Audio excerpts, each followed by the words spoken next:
Lamech, Guilty or Not Guilty, Chapter 3 of Polygamy in the Bible, pages 14 to 22. And said to the judges, Take heed what you do, for you judge not for man, but for the Lord, who is with you in the judgment.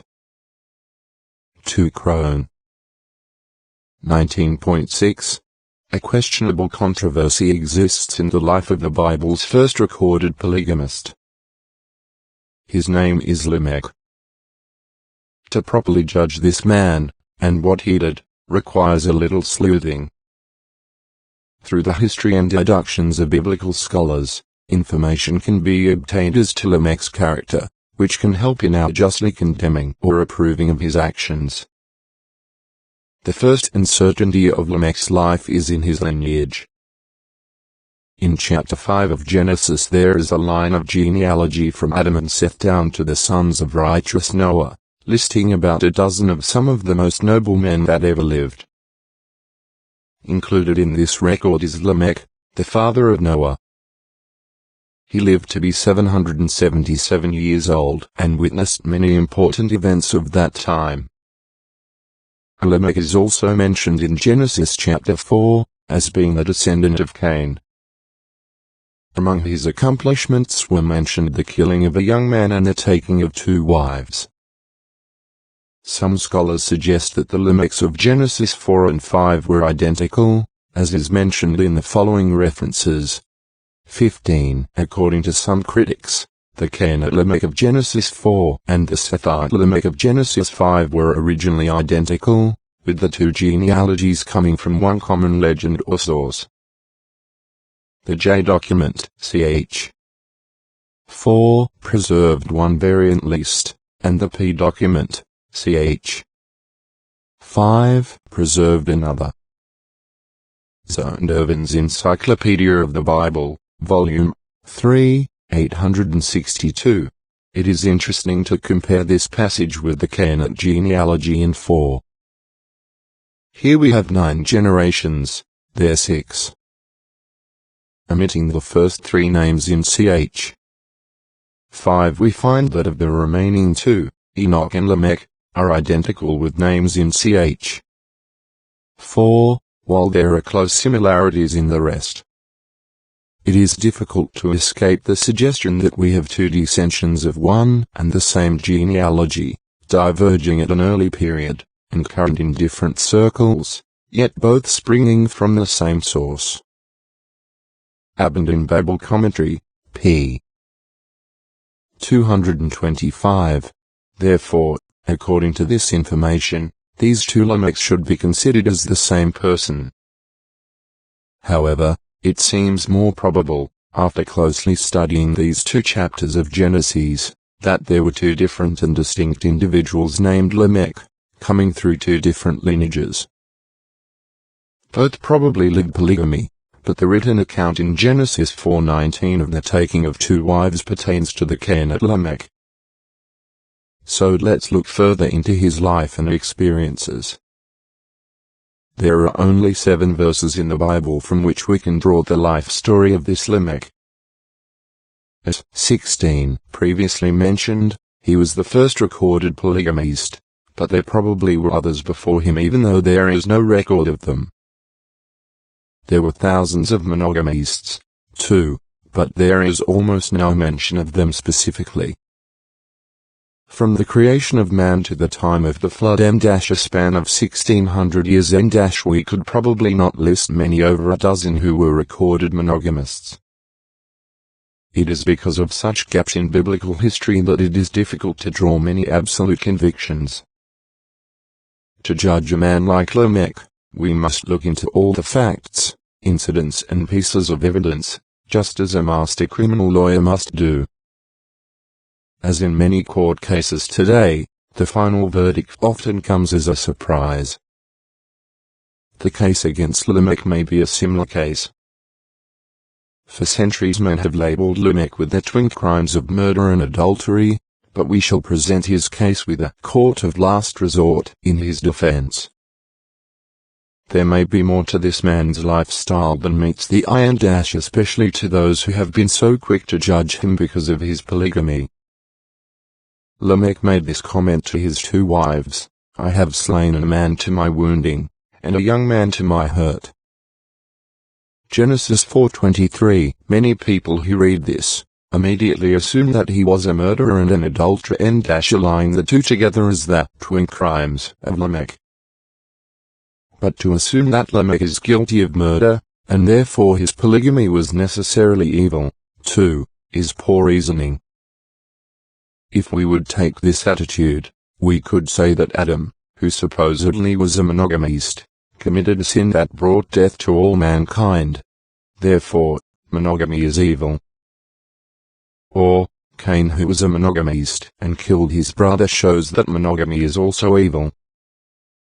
17. But let us gather a little more insight into Lamech's character and attitude concerning this allegation of murder. We will call upon the renowned Dr. Martin Luther, who gives a justification for this killing by Lamech. Lamech's very words show that he was a proud person who did not grieve over the murder he had committed but even gloried in it as a righteous cause, and he had a righteous cause for the murder. Furthermore, Lamech tried to defend himself by establishing a law which would prove that he had a just cause for the murder he committed. Luther's Works, Volume 1, 322. Luther is assuming that since a man was killed by Lamech, that it must have been a murder, although he recognizes a hint of self-justification for the killing. He also indicates that there was, or should be, a law to justify the killing of that young man. To help solve this mystery, we shall take the testimony of Dr. Adam Clarke, who is perhaps recognized as the foremost scholar of biblical history. Clarke admits that the few verses and sayings of Lamech are controversial and his speech is very dark, but his analysis and interpretation provide a very revealing and important summary. The verse in question reads, I have slain a man to my wounding, and a young man to my hurt. But according to Dr. Clarke, it should be read, I have slain a man for wounding me, and a young man for bruising me. This would be a reason for Lamech's killing the young man. Dr. Clarke continues to explain that Lamech had originally put this incident down into a poem, which probably would have read, 18. And Lamech said unto his wives, Ada and Scylla, hear ye my voice. Wives of Lamech, hearken to my speech. For I have slain a man for wounding me, and a young man for having bruised me. If Cain shall be avenged sevenfold, also Lamech 17:7. Clarke's Bible Commentary, Volume 1, 62. Continuing, Dr. Clarke explains, it is supposed that Lamech had slain a man in his own defense, and that his wives, being alarmed lest the kindred of the deceased should seek his life in return, to quiet their fears, he makes this speech, in which he endeavors to prove that there was no room for fear on this account. For if the slayer of the willful murderer, Cain, should suffer a sevenfold punishment, surely he, who should kill Lamech for having slain a man in self-defense, might expect a 77-fold punishment. Clarke's Bible Commentary, Volume 1, 62. This clarifies the 77-fold punishment that Lamech was talking about. There is apparently no other explanation as the meaning of that verse. So it is evident that the poem had a literal and correct translation. Lamech, therefore, had a justifiable reason for what he did. It is interesting to look at the early history of sin and its consequences upon man. 19a. The first sin of the Bible was eating forbidden fruit. The penalty was death, pain, sorrow, and weeds. The effect still lingers on. 1. The second sin was Cain's killing Abel. The consequence was his being a fugitive, a vagabond, and the earth would not yield its strength, and his children would also suffer the same consequences. 1. The next supposed sin was that of Lamech's having two wives. Polygamy already showed up in the first book of the Bible, and as early as the 4th chapter. but the good book is silent about this being a sin. In those early days, God would bless or punish his children as soon as they obeyed or disobeyed his commandments. It was particularly important that he do so, since so many generations thereafter would use those histories as a guide. Since Lamech was accused of murder and adultery, surely God would have mentioned it but not a word was said against this man in the Bible text. We read that God destroyed 23,000 Israelites in one day, because of their sin of fornication, see 1 Cor. 10, 1-9, but he let Lamech off without even a rebuke for having 2 wives. God had a man stoned to death, because he gathered some sticks on the Sabbath day to make a fire.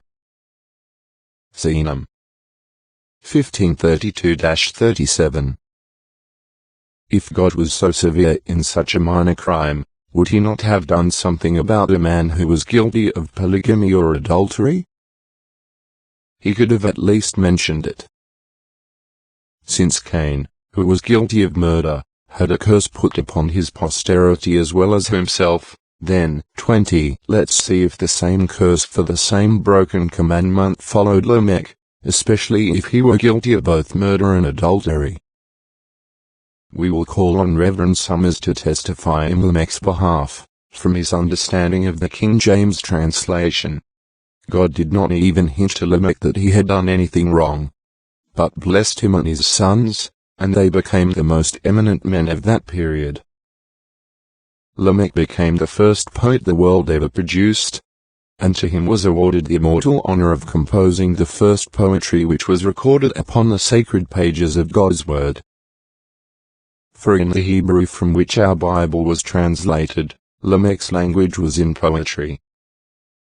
2 of his sons became the great heads of 2 leading branches of industry, and his other son became the great progenitor of all musicians, a leading accomplishment in every age.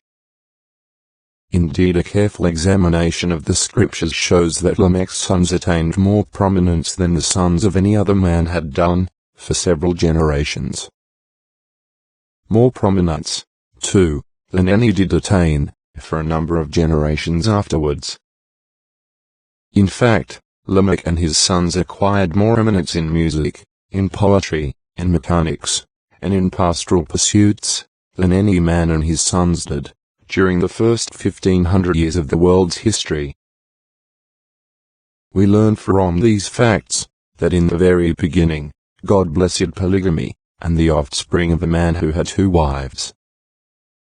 And the Bible tells us that, 21, God changes not. That with him there is no variableness, neither shadow of turning. See Malachi 3, 6, James 1:17. When Lamech took those 2 wives, not 1/7 part of Adam's life had passed, and from then until today, polygamy has always been practiced. As the most learned of all Christian commentators remarks, from Lamech to the present day, polygamy has been retained, practiced and defended. Marriage, or, The Bible and Polygamy, by Rev. W.M. D. Summers, 13-14. Thus, it can be seen from the Bible that God did not curse Lamech for adultery or polygamy. As the nature of his polygamy is considered, we clearly see that God gave no word of reproof for it.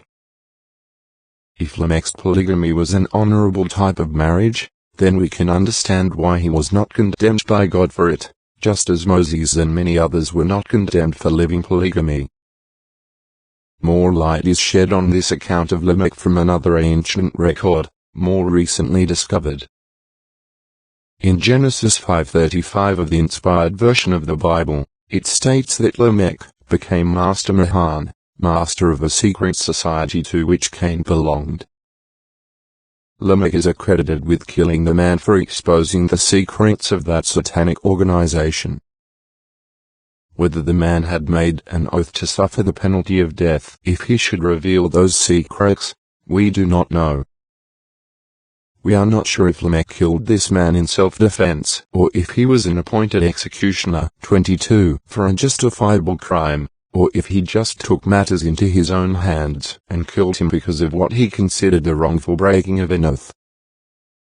In conclusion, however, it is plainly evident that neither in the Bible nor in these other ancient texts came a word of reproof for Lamech's polygamy.